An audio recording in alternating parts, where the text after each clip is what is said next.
Padre, perdónalos, porque no saben lo que hacen.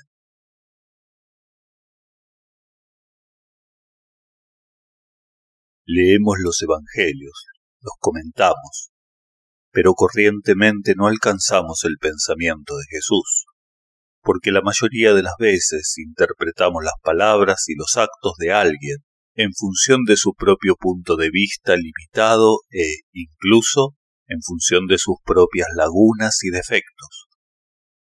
Como os he dicho a menudo, para saber exactamente lo que un ser quiere decir, hay que entrar en su pensamiento.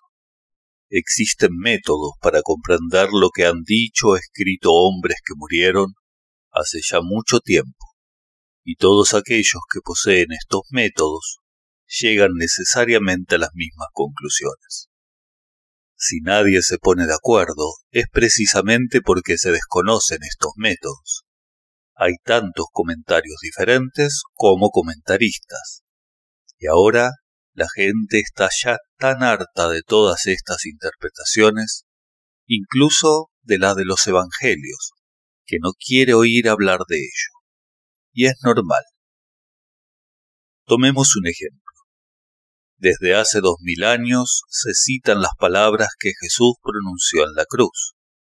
Padre, perdónalos, porque no saben lo que hacen. Todos los que comentan estas palabras insisten en el perdón diciendo que hay que perdonar como Jesús perdonó. Y eso es todo. Desde hace 2000 años, los que escuchan estos consejos tratan de perdonar a sus enemigos y a todos los que les han hecho daño, pero no lo consiguen. ¿Por qué? Porque Jesús poseía un secreto, y mientras desconozcamos este secreto, aunque deseemos tomar a Jesús como modelo, no podremos perdonar. No basta con querer tomar a Jesús como modelo.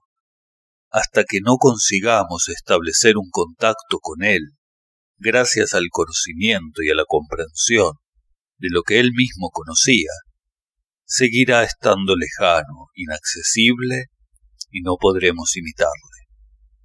Además, muchos piensan que, puesto que era el Hijo de Dios, puesto que era Cristo, tenía el poder de perdonar, pero que nosotros, que somos hombres, no podemos hacerlo.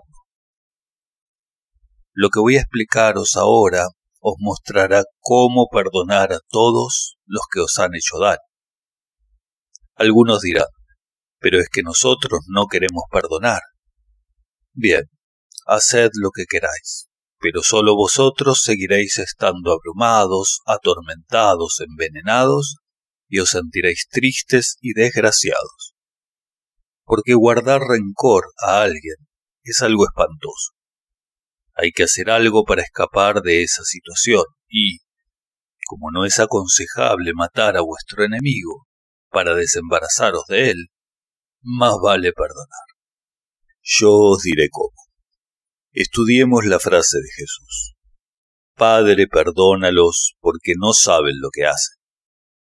¿Por qué no se ha analizado mejor esta frase? Padre, perdónalos porque Jesús explica al Señor que hay que perdonar y por qué hay que hacerlo. ¿Cómo debemos interpretar esto? ¿Acaso es posible enseñarle a Dios algo que Él ignore? ¿Por qué hay que decirle, pues no saben lo que hacen? ¿Acaso el Señor no estaba al corriente? ¿Acaso no sabe que los hombres son inconscientes, que son ignorantes y estúpidos? ¿Tenía que enseñárselo Jesús? Y luego, en vez de decir, les perdono, Jesús dijo, Padre, perdónalos. ¿Por qué era Dios quien debía perdonar? Dios no tenía nada que ver con todo aquello. No era Él quien estaba en la cruz, sino Jesús. En realidad, todo el secreto del perdón está en esta fórmula.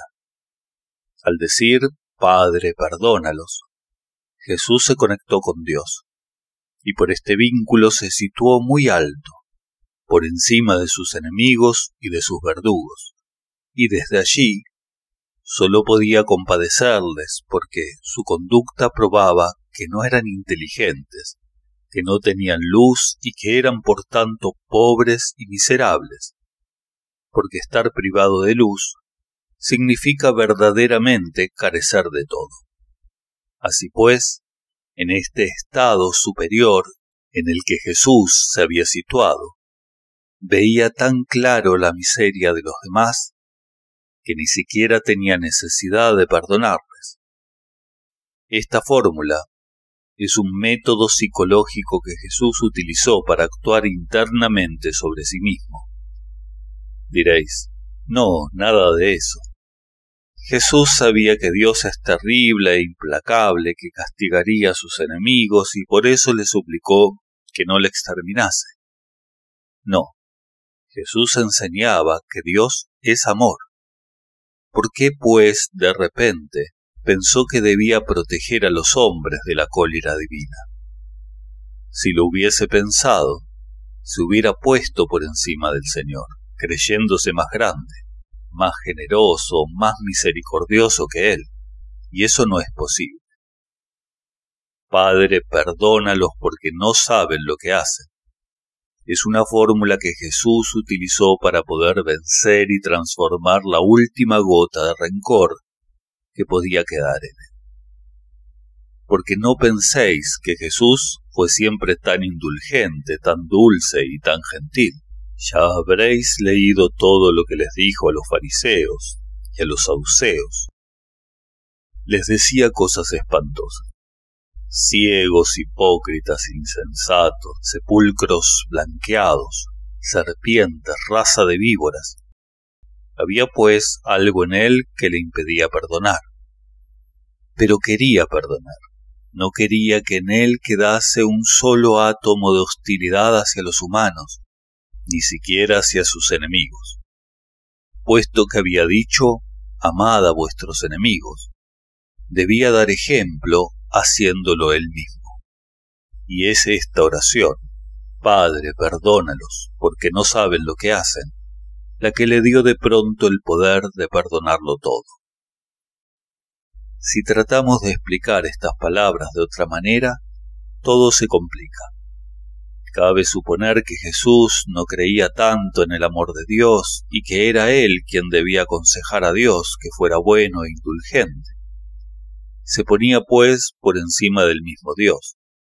Y esto es orgullo. No, Jesús empleó una fórmula puramente psicológica, una fórmula mágica.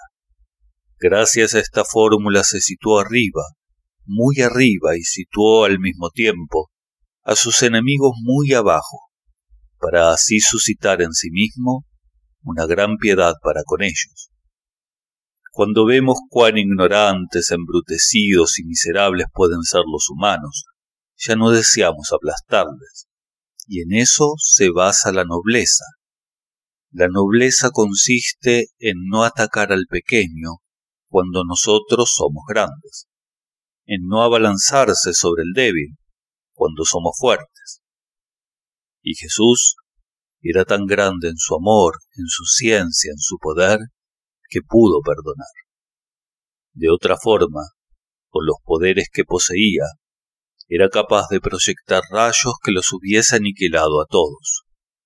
Perdonó precisamente para no actuar como todos los que, antes que él, actuaron según la justicia, como servidores de la justicia.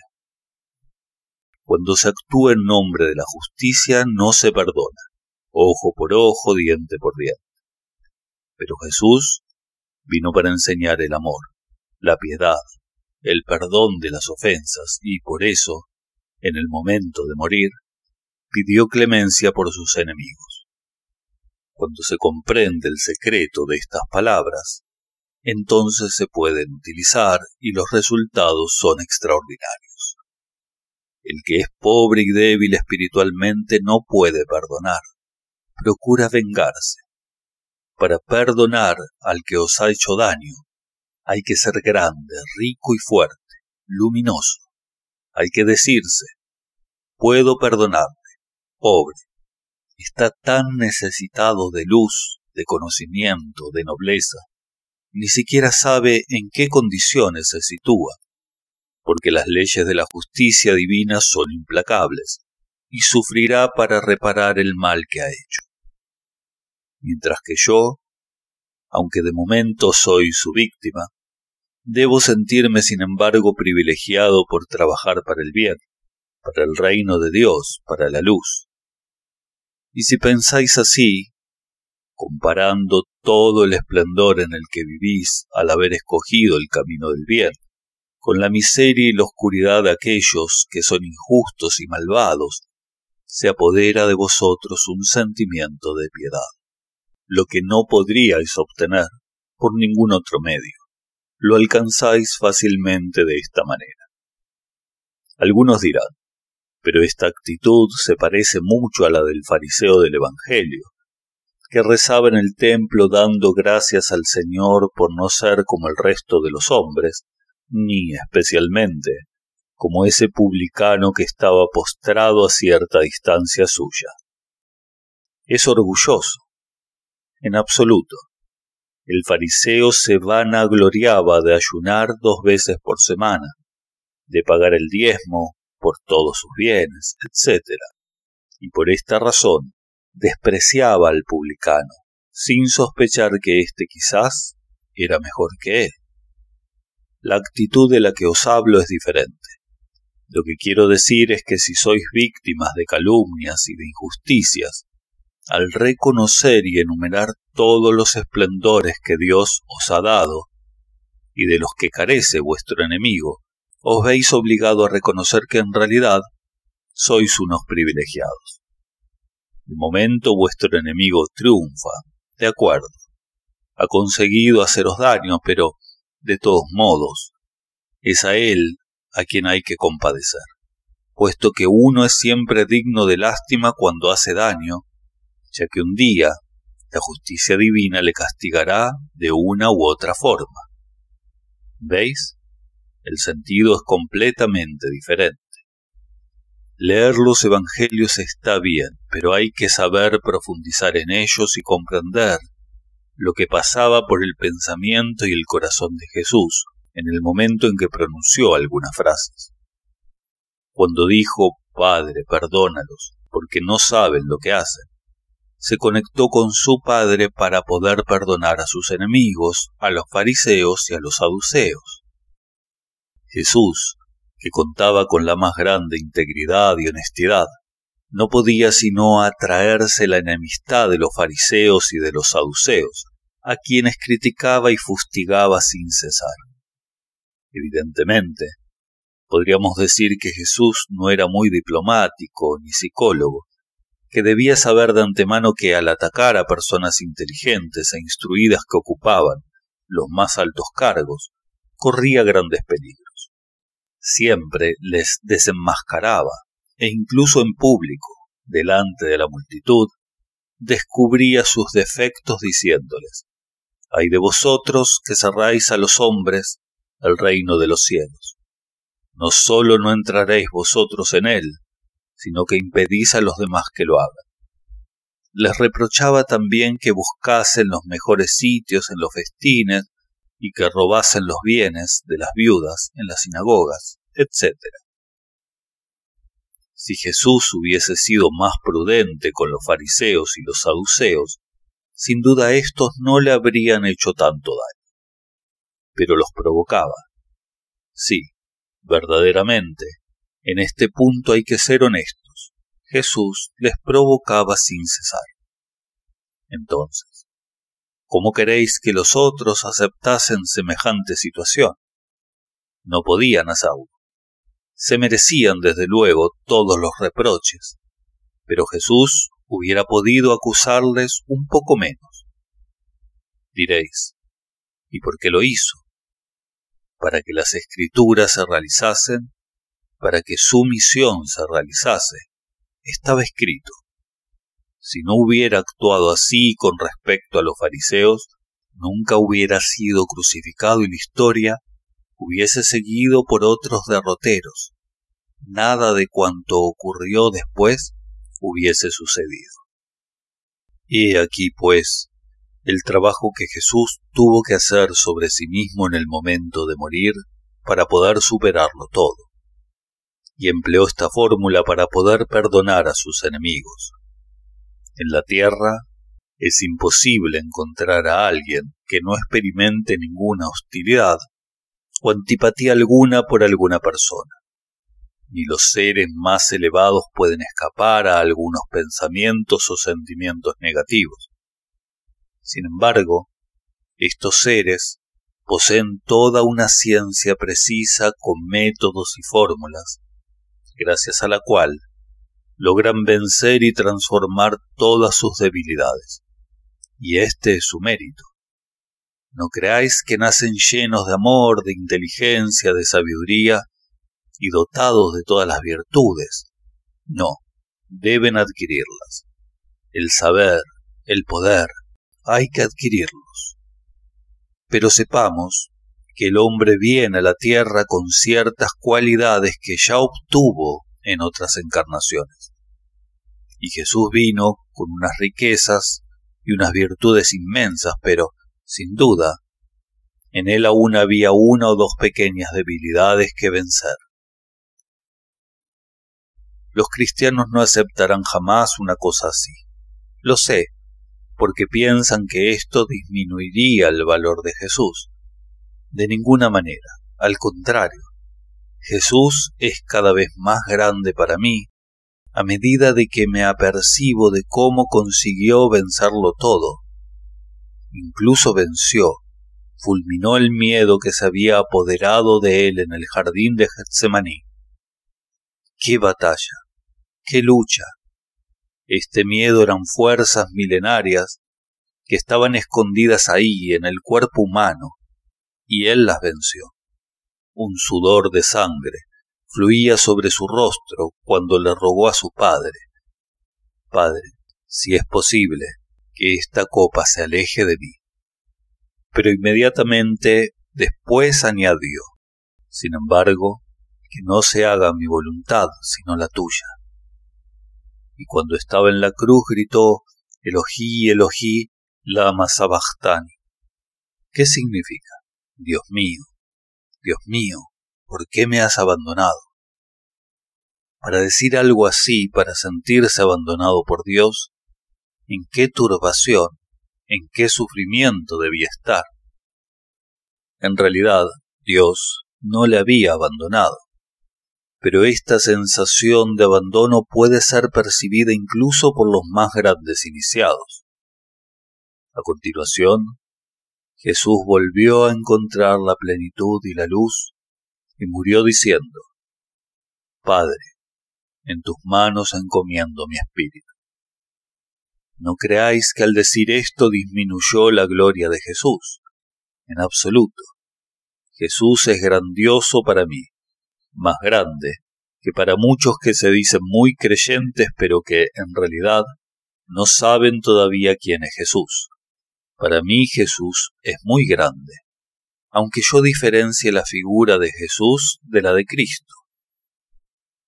El hombre posee dos naturalezas, una naturaleza inferior, a la que he llamado personalidad, y una naturaleza superior, a la que he llamado individualidad. Este conocimiento de las dos naturalezas nos permite comprender los diferentes estados por los que un ser humano puede pasar.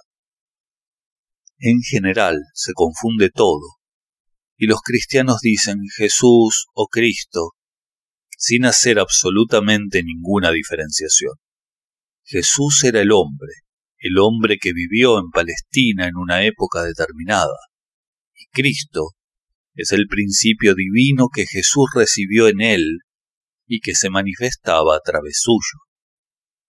Desgraciadamente, ni siquiera el más grande iniciado puede manifestar siempre su naturaleza divina. Así, cuando Jesús estaba cansado, era el hombre, la personalidad, si preferís, la que hablaba por él. Y el hombre también puede guardar rencor, puede tener miedo de la muerte, puede sentirse abandonado por Dios. Si fuese Cristo quien hubiese hablado en este momento sobre la cruz, ¿cómo él siendo Dios, se hubiese abandonado a sí mismo. A veces Jesús estaba cansado. Podía tener hambre, sed, sueño. Eso es normal.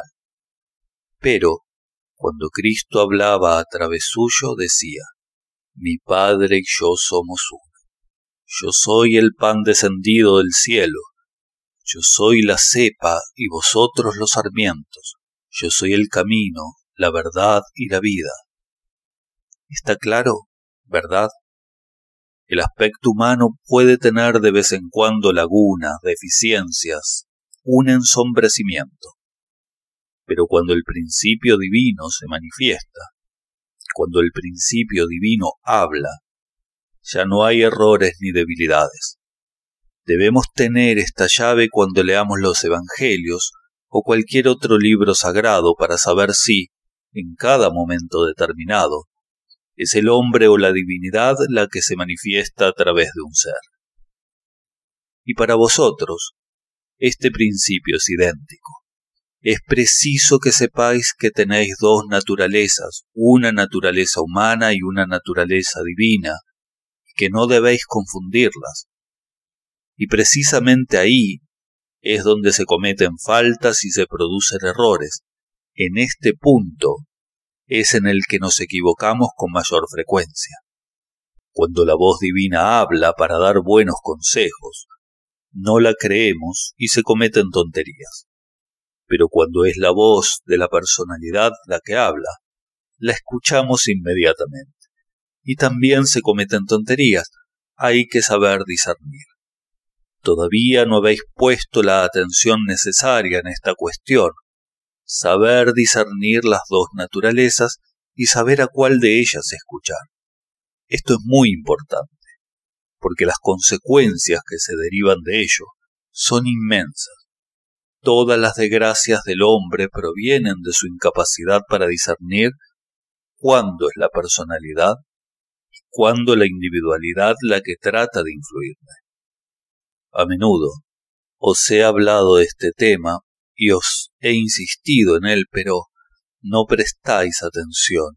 Lo dejáis de lado porque pensáis que no es una cuestión demasiado apasionante. Sin embargo, de ella dependen vuestro progreso, vuestro éxito, vuestra felicidad. Saber cuánto sucede en vosotros, de dónde proviene, quién os inspira. No hay nada más importante. La primera vez que Jesús habló de su muerte, Pedro le dijo: Señor, no, esto no te sucederá. Y Jesús respondió: atrás, Satanás. Tú me pones obstáculos porque tus pensamientos no son los de Dios, sino los de los hombres. Ahí verdaderamente vemos que Jesús no sólo distinguió correctamente entre los pensamientos de Dios y los pensamientos de los hombres, entre la individualidad y la personalidad, sino que comprendió que esta tentación le era enviada por el diablo, puesto que dijo: atrás, Satanás. Esta lucha entre la individualidad y la personalidad se repitió después en el jardín de Getsemaní, y esta vez su personalidad trató de tentarle, no a través de otra persona, sino a través de sí mismo.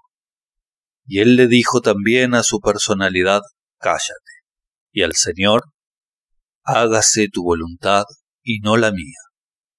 Y nada más. Debía sufrir, debía perecer, pero dijo: hágase tu voluntad. Rechazó a la personalidad y se inclinó ante la divinidad. Y ahora decidme, ¿os explican las cosas siempre de este modo? Lo más probable es que siempre os digan: en el jardín de Getsemaní Jesús empezó a sentir la angustia de la muerte. Cuando fue crucificado, Jesús dijo: Padre, perdónalos, porque no saben lo que hacen. Pero quien así os hable, no ve las verdades iniciáticas que encierran esos momentos de la vida de Jesús. No ven que se trata de procesos psíquicos, de la presencia de fuerzas en él, ni de cómo éstas se enfrentan, ni cuál es la participación de la persona misma en esta lucha. las palabras que Jesús pronunció en la cruz, Padre, perdónalos porque no saben lo que hacen, solo tienen su explicación en una lucha entre la personalidad y la individualidad. Y de esa lucha salió victoriosa la individualidad. No penséis que fue fácil para Jesús perdonar a aquellos que se habían burlado de él, que le habían golpeado, coronado de espinas y crucificado. Pero él conectó con su individualidad, con su Padre Celestial, y a través de él, a través de la inmensidad del amor y de la luz de Dios, perdonó a sus enemigos y a sus verdugos. Creedme, únicamente quien ha trabajado toda su vida para unirse con la divinidad, para introducirla en sí mismo, y que ya vive en la divinidad, puede perdonar como Jesús perdonó. Y vosotros, que estáis en una escuela iniciática, que habéis tenido ya tantas comunicaciones y experiencias con el mundo divino, debéis consideraros muy privilegiados, muy ricos, y saber utilizar estas riquezas. Si sufrís una injusticia por parte de alguien, debéis deciros: Dios mío, cuán ignorante, pobre y débil es este hombre. Verdaderamente merece que le compadezca y hasta que haga algo por él. Y entonces le perdonáis, y todo se transforma.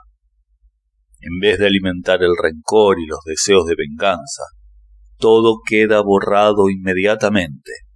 Haced un gesto de generosidad y dad gracias al Señor. Sin estos conocimientos, encontraréis muchas ocasiones para atormentaros durante toda vuestra vida. Como no podéis destruir a vuestro enemigo, vivís con rencores de los que no os podéis desembarazar y os envenenáis. Vuestro enemigo, en cambio, está tranquilo. Se pasea, come, bebe, duerme, actúa y, mientras vosotros os destruís. Por tanto, tenéis que lograr perdonar, y uno no puede perdonar si es estúpido e ignorante. Para perdonar, hay que poseer este saber.